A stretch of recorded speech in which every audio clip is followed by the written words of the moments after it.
Symbols are very powerful and can be extremely useful tools in the understanding of our world.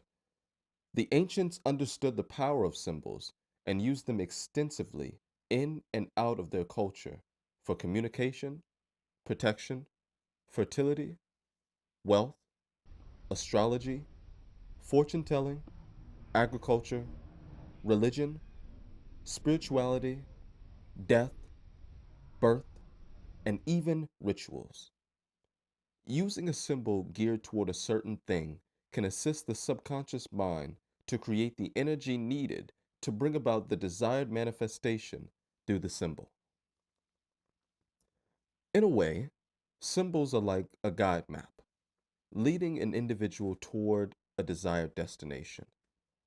The road is not a real road that one's feet can travel on.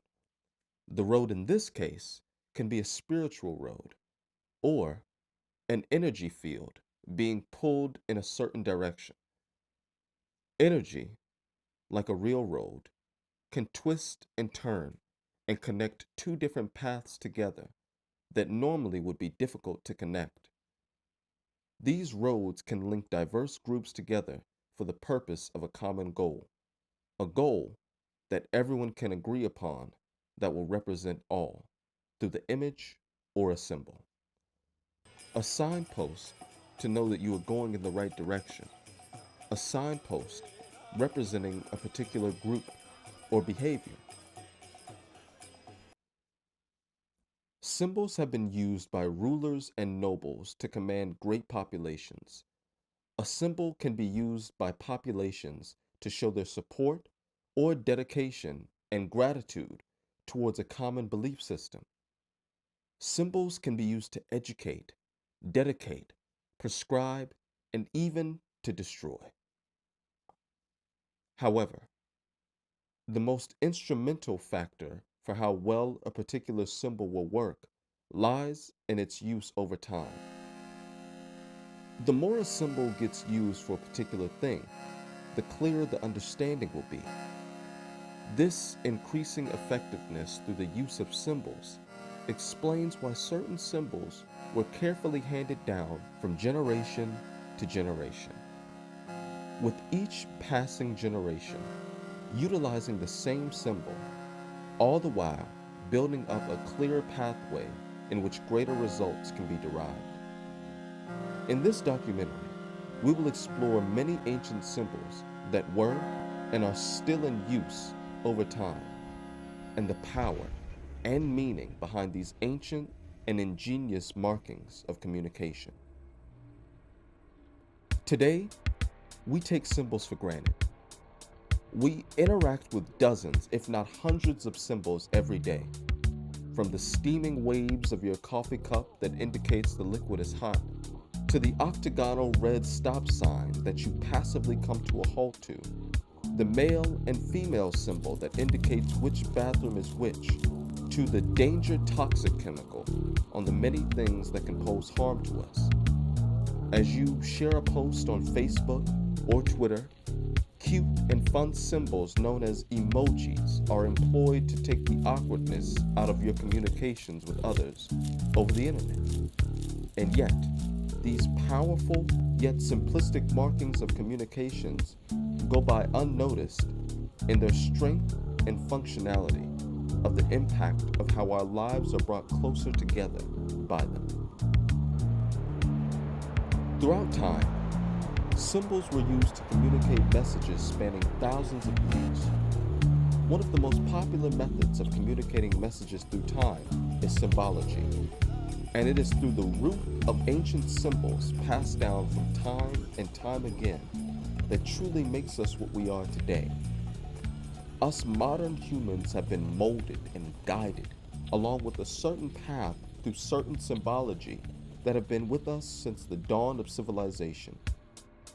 We will examine some of these symbols, where they come from, and what they truly mean in ancient symbols.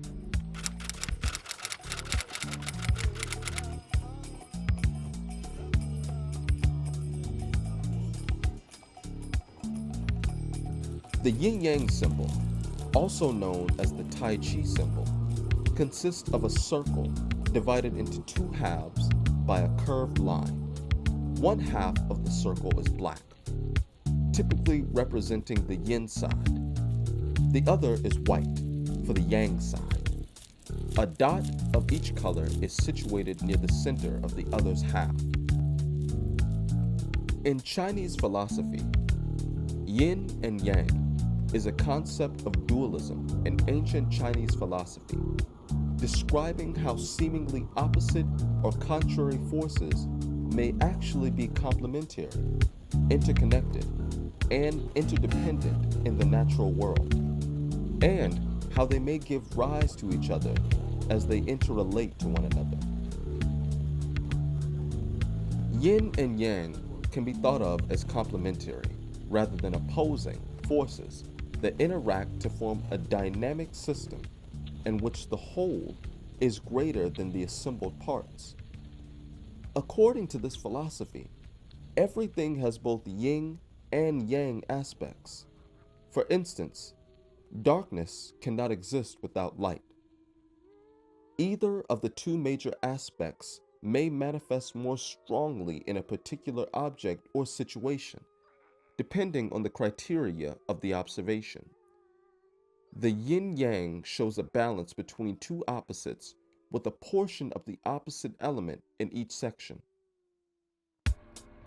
The earliest recorded use of the word yin and yang goes back to the year 1671 for the usage of the actual term yin and yang, but the actual dualistic symbology is known to go back thousands of years. Yin is the black side with the white dot in it, and yang is the white side with the black dot in it. The relationship between yin and yang is often described in terms of sunlight playing over a mountain and a valley. Yin, literally the shady place or north slope, is the dark area, occluded by the mountain's vast size, while yang, literally the sunny place or south slope, is the brightly lit portion. As the sun moves across the sky, yin and yang gradually trade places with each other, revealing what was obscured and obscuring what was revealed.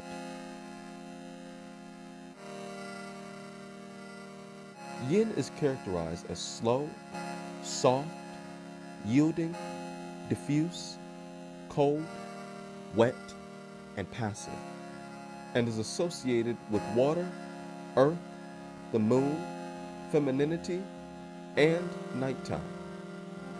Yang, by contrast, is fast, hard, solid, focused, hot, dry, and active, and is associated with fire, sky, the sun, masculinity, and the daytime. Yin and yang also applies to the human body. In traditional Chinese medicine, good health is directly related to the balance between yin and yang qualities within oneself. If yin and yang become unbalanced, one of the qualities is considered deficient or has vacuity. In the I Ching, originally a divination manual of the Western Zhao period, dating from the year 1000 to 700 BC, yin and yang are represented by broken and solid lines. Yin is a broken line with two parts, and yang is a solid line with one part. These are then combined with trigrams, which are more yang or more yin, depending on the number of broken and solid lines. And trigrams are combined into hexagrams. The relative positions and numbers of yin and yang lines within the trigrams determines the meaning of a trigram. And in hexagrams, the upper trigram is considered yang with respect to the lower trigram, yin, which allows for complex depictions of interrelations.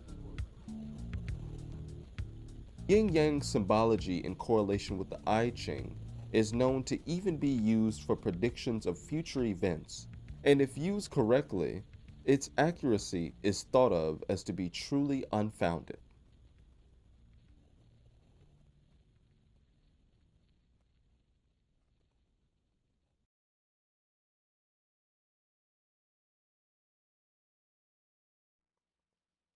The winged disc. Hardly any emblem from ancient Near Eastern art and architecture is more widely known than the winged disc.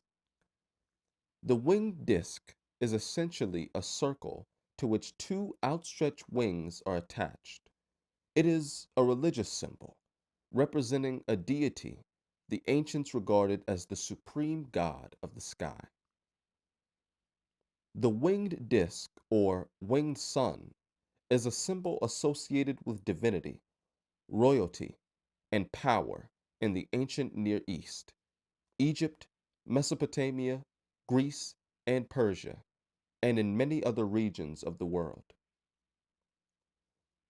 In ancient Egypt, the symbol goes back to the earliest civilizations in ancient Egypt, from the Old Kingdom of Sneferu, 26th century BC, almost 5,000 years ago.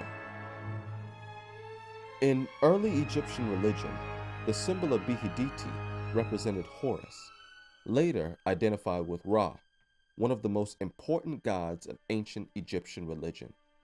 It is sometimes depicted on the neck of Apis, the bull of Ptah. As time passed, all of the subordinate gods of Egypt, including all of the pharaohs, were considered to be aspects of the sun god, including the great pharaoh Khepri, also known as Sheprin, a revered pharaoh and one of the builders of the Great Pyramids of Giza. From roughly 2000 BC, the symbol also appears in Sumeria and Mesopotamia and in Asia Minor. It appears in reliefs and sculptures with Assyrian rulers and in hieroglyphics and etchings in stone as a symbol of royalty, transcribed into Latin as solsus, literally his own self, the sun, or his majesty. From the 8th century BC, the winged solar disk appears on Hebrew seals connected to the royal house of the Kingdom of Judah.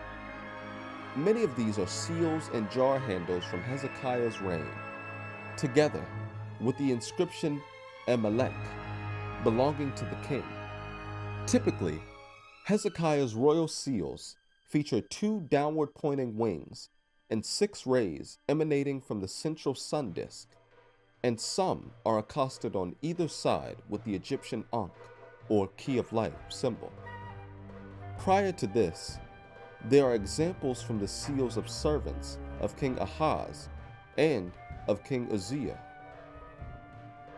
But unto you that fear my name shall the Son of Righteousness arise with healing in his wings.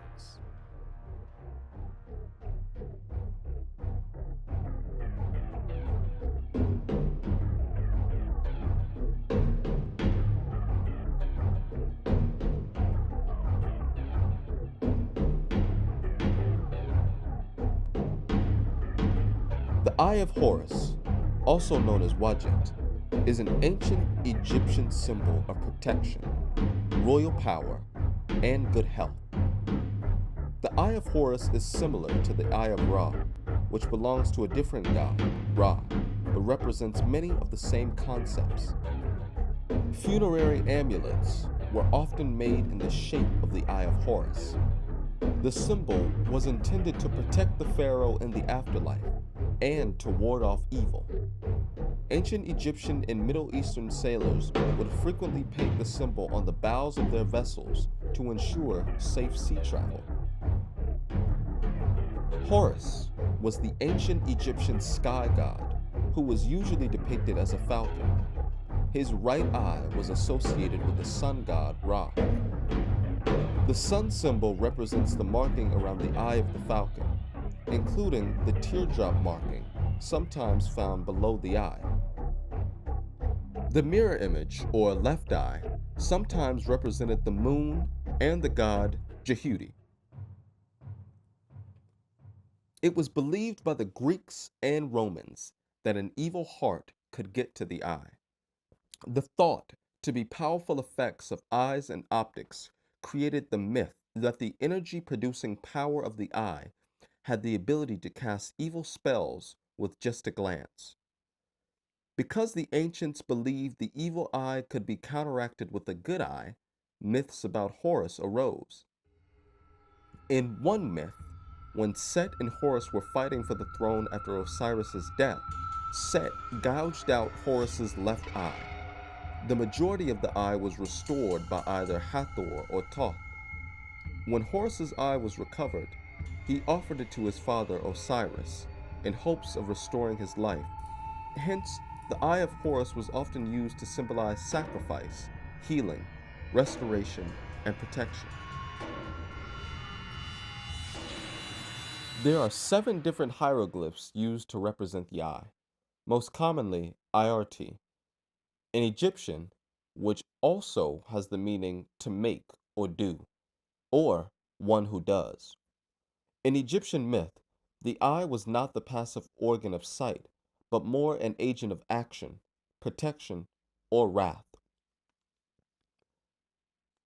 Designated D10 in Gardner's sign list, it is represented in the Unicode character block for Egyptian hieroglyphs as U plus 13080. The symbol of the Eye of Horus is so prominent and widely used in Egyptian culture that different parts of the Eye of Horus were thought to be used by the ancient Egyptians to represent one divided by the first 6 powers of 2 as a mathematical symbol for fractions, and also used as a mathematical tool. The evolution of the symbols used in mathematics, although similar to different parts of the Eye of Horus, is now known to be distinct. The Eye of Horus continues to be a widely used symbol in art, culture, and religious activities around the world to this day.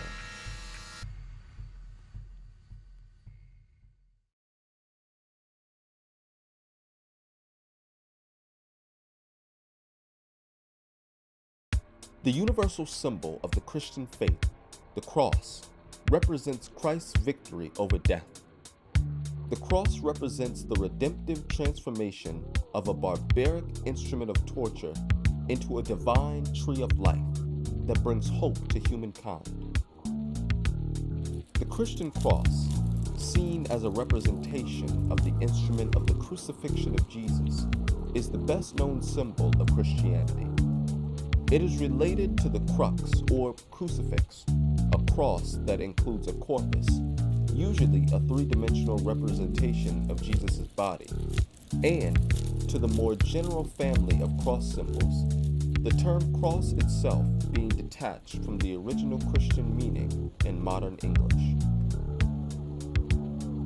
The basic forms of the cross are the Latin cross with unequal arms and the Greek cross with equal arms, besides numerous variants, such as the double-barred cross, triple-barred cross, cross and crosslets, and many heraldic crosses, such as the cross potent, cross patay, cross maline, cross fleury, as well as a host of Celtic crosses, and the list goes on and on.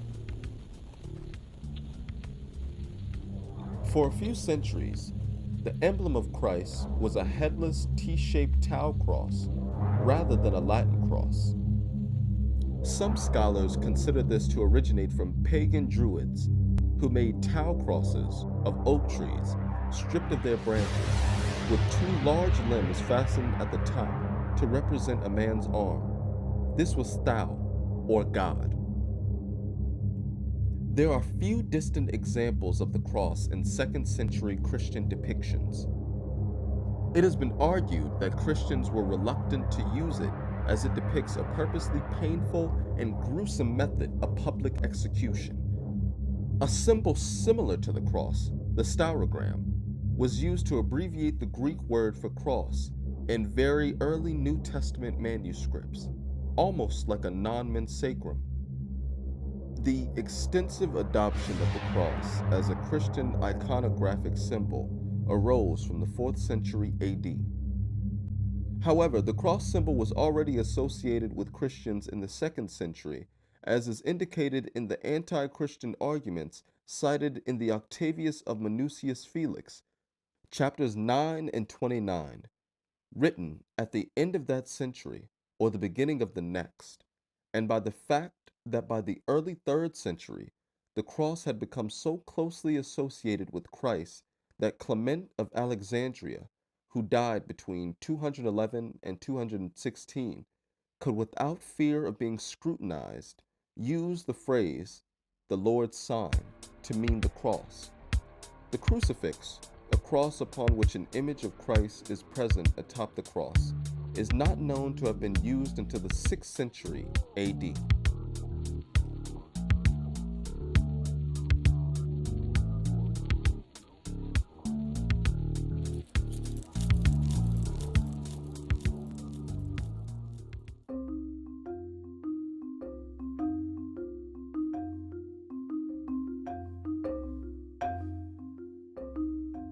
The ankh is an ancient Egyptian hieroglyphic symbol that was most commonly used in writing and in Egyptian art to represent the word for life, and, by extension, as a symbol of life itself. The ankh has a cross shape, but with an oval loop in place of an upper bar.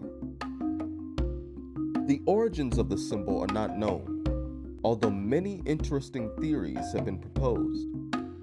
It was used in ancient Egyptian writing as a trilateral sign representing a sequence of 3 consonants. This sequence was found in several Egyptian words, including the words meaning mirror, floral bouquet, and life.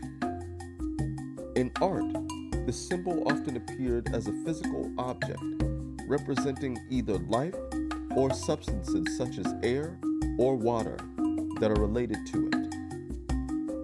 It was especially commonly held in the hands of ancient Egyptian deities or being given by them to the pharaoh to represent their power to sustain life and to revive human souls in the afterlife. The ankh was one of the most common decorative fixtures in ancient Egypt and was also used decoratively by neighboring cultures. It was commonly used as a symbol of power. Coptic Christians adapted it into the crux ansata, a shape with a circular rather than oval loop, and used it as the variant of the Christian cross.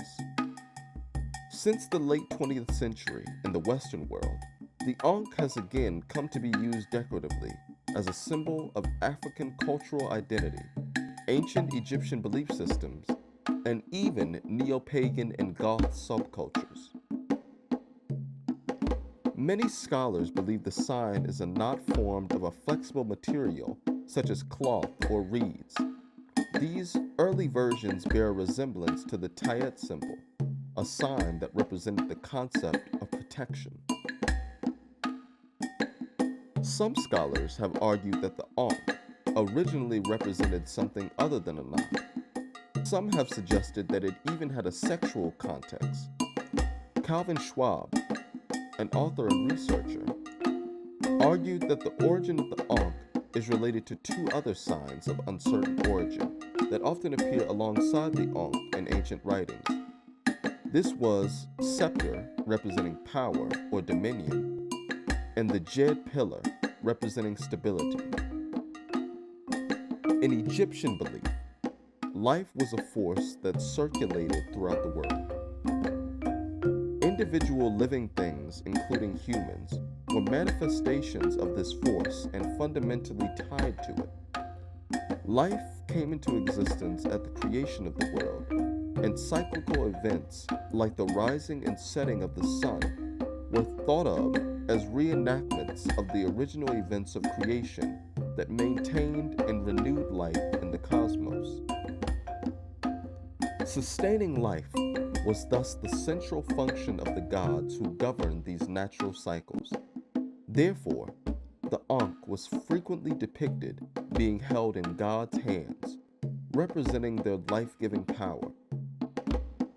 The Egyptians also believed that when they died, their individual lives could be renewed in the same manner as life in general. For this reason, the gods were often depicted in tombs giving ankh signs to humans, usually the pharaoh. The ankh may have been used decoratively more than any other Egyptian hieroglyphic sign. Mirrors, mirror cases, and a host of other instruments were made in its shape. The sign also appeared very commonly in the decoration of architectural places such as the walls and shrines within temples. In some decorative places and temples, all three signs were positioned above the hieroglyph for a basket that represented the word all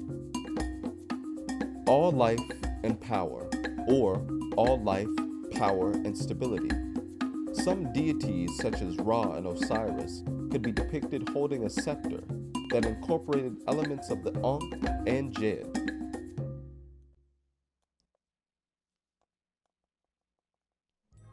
According to Socrates of Constantinople, when Christians were dismantling Alexandria's greatest temple, the Serapeum, in 391 AD, they noticed cross-like signs inscribed in the stone blocks.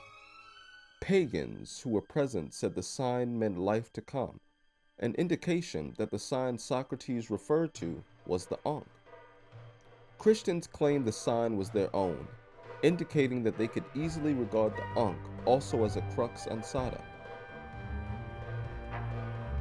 Recently, the ankh has become a popular symbol in modern Western culture, particularly as a design for jewelry and tattoos.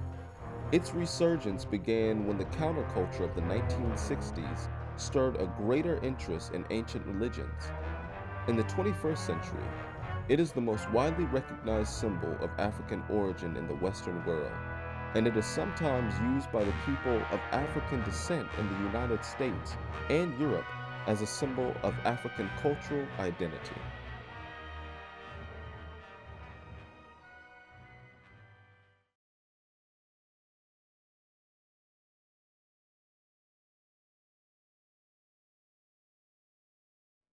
The seal of Shamash is a representation of the ancient Assyrian or Mesopotamian sun god of the same name. Also described as an eight-pointed star, this solar symbol is thought to represent the solar calendar or sun wheel, with the four arms associated with the solstices and equinoxes that were important calendar days. Other theories suggest that it represents how the sun and Shamash hold dominion over all four quarters of the earth. Shamash is traditionally associated with the concepts of fairness and justice. He brings injustice to light the same way the sun chases away darkness. His followers were inspired to gather all existing legal procedures and laws and properly codify them. The imagery accompanying the code depicts a king kneeling before a god who embodies justice.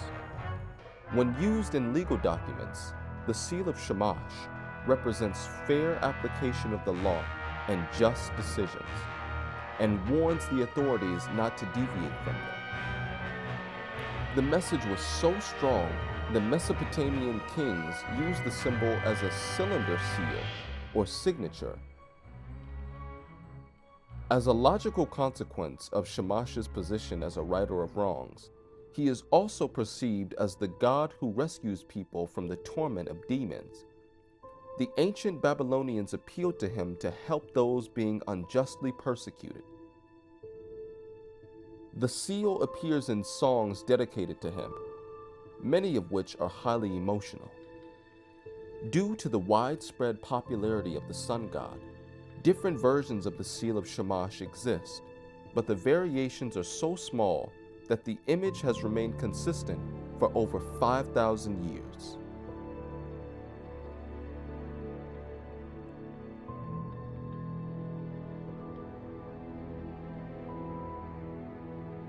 A Lamassu, or sometimes called a Lamassas, is an Assyrian protective deity, often depicted as having a human head, the body of a bull or a lion, and bird wings. In some writings, it is portrayed to represent a female deity. A less frequently used name is Shidu, which refers to the male counterpart of a Lamassu. Lamassu represents the zodiacs, parent stars or constellations. In art, Lamassu were depicted as hybrids, with bodies of either winged bulls or lions and heads of human males. The motif of a winged animal with a human head is common to the Near East, first recorded around 3000 BC. The first distinct Lamassu motif appeared in Assyria during the reign of Tiglath-Pileser II as a symbol of power. Assyrian sculpture typically placed prominent pairs of Lamassu at entrances in palaces, facing the street, and also internal courtyards. They were represented as double aspect figures on corners in high relief. From the front, they appeared to stand, and from the side, walk, and in earlier versions, have 5 legs, as apparent when viewed obliquely.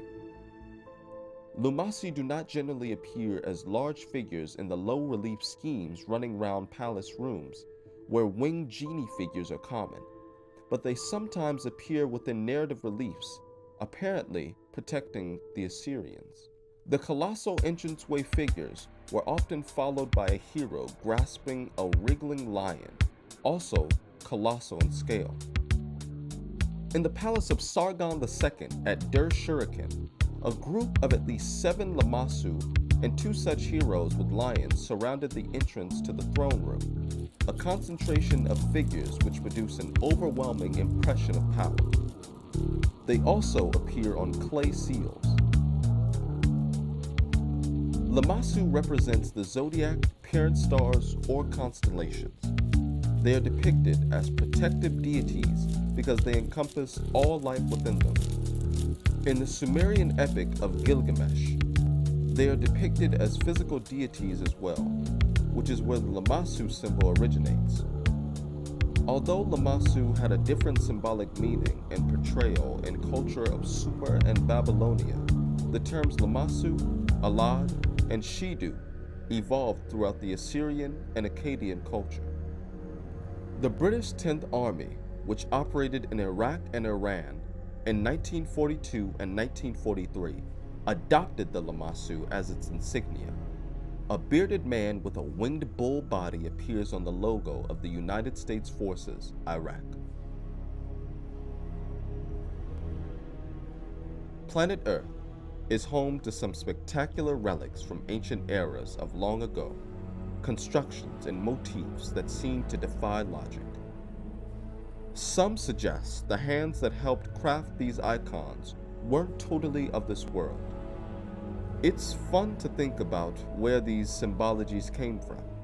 After all, humans are ourselves creating new and iconic symbols each day. But the truth is, there is no factual evidence suggesting the exact period in which these ancient symbols actually were first initiated. All we know today is that even after thousands of years, these powerful expressions are still in wide use today, and some remain more relevant and expressive today than they ever were. An important legacy of our past, and perhaps an important part of our future.